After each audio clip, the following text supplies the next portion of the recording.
یہ بیٹیاں جو ہوتی ہیں نا، ان کا بھی رویہ کو انوکھا ہوتا ہے ساری دنیا سے، انوکھا۔ میں کبھی کبھی کچھ ایسی باتیں کرنے کو دل کر جاتا ہے کہ جو کر گزرتے ہیں۔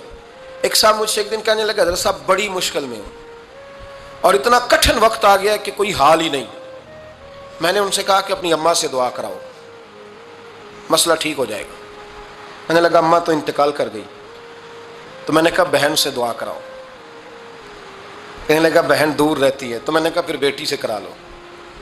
آپ یقین کریں، اللہ کے گھر میں بیٹھا ہوں، رمضان کا مہینہ مجھے تیسرے دن ملا۔ کہنے لگا حضرت صاحب الحمدللہ اللہ نے میری مشکل آسان کر دی۔ کہنے لگا یہ نسخہ آپ نے بڑا عجیب بتایا، پیر تو اس قسم کی باتیں نہیں نہ بتاتے، پیروں نے تو آپ کو پتا ہے دعائیں قید کر کے رکھی، صرف ہماری قبول ہونی ہے۔ کہنے لگے آپ ان کا میرے ساتھ ارادت کا رشتہ ہے۔ کہنے لگے آپ کس طرح کے پیر ہیں کہ آپ نے مجھے پلٹ کے کہہ دیا کہ اماں سے، بہن سے، بیٹی سے؟ تو میں نے کہا اصل بات یہ ہے کہ میں کبھی تھکا بھی ہوتا ہوں، کبھی کسی رنگ میں بھی ہوتا ہوں، اور کئی دفعہ اب تو یہ حال ہو گیا ہے کہ رونا آئے بھی تو روتے نہیں کہ لوگ تماشا نہ سمجھیں، کئی دفعہ آنسو چھپانے بھی پڑتے ہیں کہ لوگ اس کو اداکاری اور فنکاری ہی نہ سمجھنے لگ جائیں۔